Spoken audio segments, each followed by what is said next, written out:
Awesome. Yay. Okay. Yes. Did do that. So since we can't pretty much get anything about who survived, who didn't survive. Oh, I can tell you. Oh, good. You want to know? You no, I'm not going to tell you. You can. I'll tell you that Dinah survives. You're welcome. I'll take it. So can you tease anything now about maybe this year's crossover? This year's crossover. I can tell you that on Monday we're going to go in and pitch the crossover to the studio. That I'm really excited about the story that we are hoping to do. I need the studio to agree with us that it's a good story to tell. If we end up doing the story that we're doing, it will. I think it'll be bigger than last year's. And quite frankly, we really went into the crossover discussions for this year with without a lot of confidence that we could beat Aliens. Like, how do you top Aliens? But I actually think we've got an idea that is even bigger and cooler than Aliens. And at the same time, we've got some really big, I will say, emotional moves that are going to happen in the crossover. So the crossover is going to be something that is really game-changing for all 5 shows. All 4 shows. Thinking ahead to next year, where it's probably 5. But it's pretty big, and we really, every year we try to do the crossover bigger and more ambitious than the previous year, and we're on track to do that again this year. And I'm really excited about the title. Back off of that, might we get to see more of the Supergirl cast, interacting with the Arrow cast? Because I know that's something a lot of fans have noticed. It's basically was, Supergirl. Yeah. So are we going to see that this year? Is that like part of the plan, the hope? Because you have to understand, last year we didn't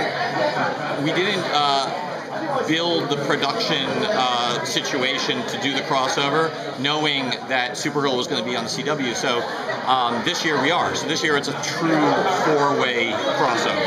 Last year it was really a 3-way crossover with Supergirl kind of kissing in. This year it is truly across all 4 shows. Can you talk a little bit about the theme of this coming season? Yeah, it's family. It's both biological families and found families. Last year was very much about the building up of this Team Arrow. We saw new faces in the bunker, and by the end of the season, that fraught relationship at the beginning with Oliver and the recruits had really gelled into a very cool, working relationship. But off the events of the season finale, we're screwing up that a little bit. We're playing around with it. So I would say last year we built a car, and this year we're taking the car out for a spin. What are the challenges of bringing a kid into the cast? Is just that sort of cliche of like, oh, now this guy's got a kid. How do you avoid those pitfalls? That's a great question. It's a question that we've spent a lot of time talking about because it is a huge third rail. Bringing on the kid, and especially like with a superhero show and it's grim and gritty.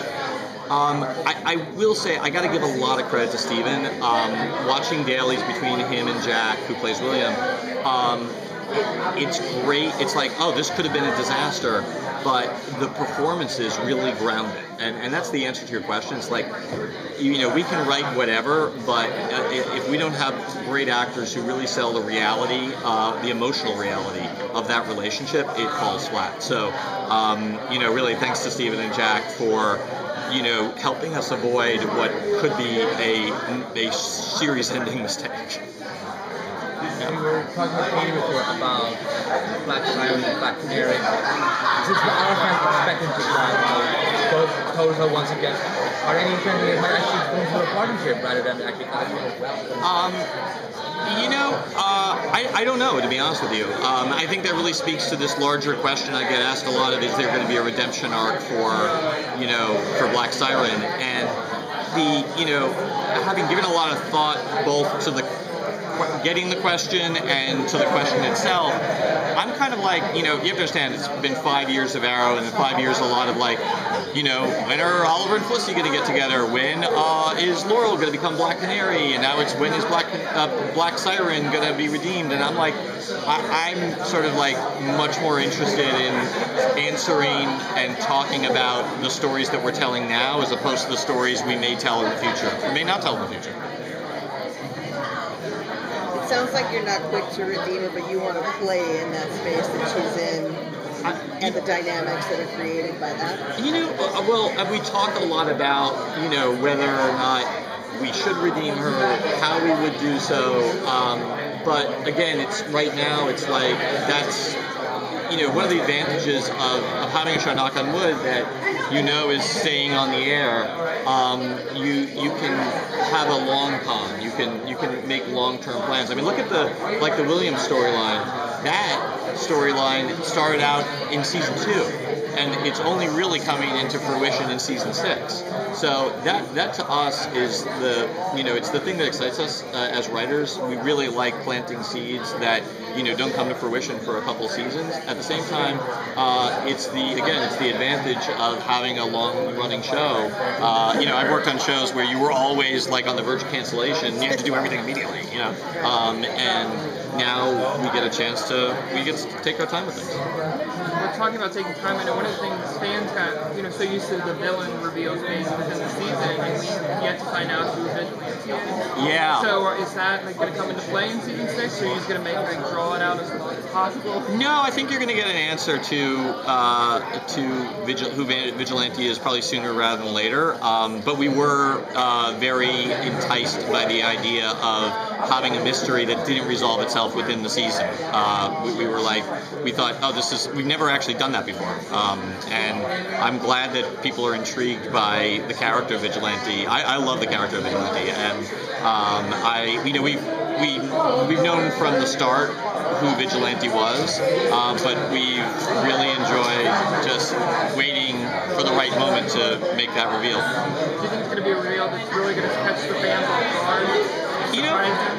That's always the goal. I mean, truth be told, we sort of go into every mystery knowing that there's a lot of smart people out there, or someone's going to figure it out. But no one, people will occasionally tweet at me with guesses. No one's guessed correctly yet. So that makes me slightly hopeful that we'll be able to still surprise some people. We did just see a few days ago the first look at Freedom Fighter Ray. Yeah. So I was wondering, could you give any updates on that project as well? Maybe more Vixen, maybe the Constantine project? I can't talk about the Constantine project because I'm not working on it. The Ray, we're super excited about it. Basically the stage it's in is the animation is being completed. You guys saw the first, few minutes of it. Vixen appears in it.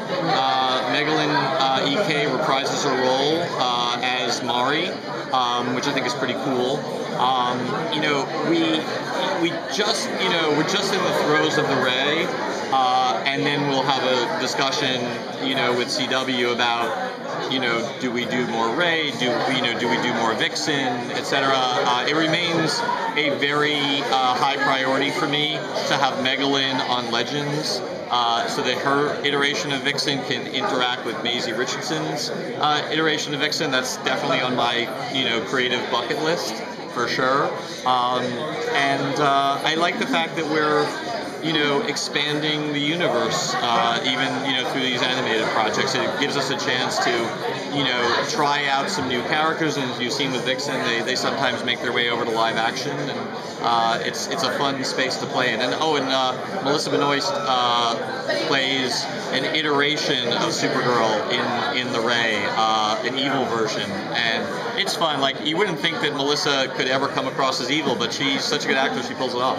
So the animation looks amazing. I'm so excited. Yeah, cool. Thanks. Now we're super excited. Cool. Thanks, guys. Thank you. All right, thank you.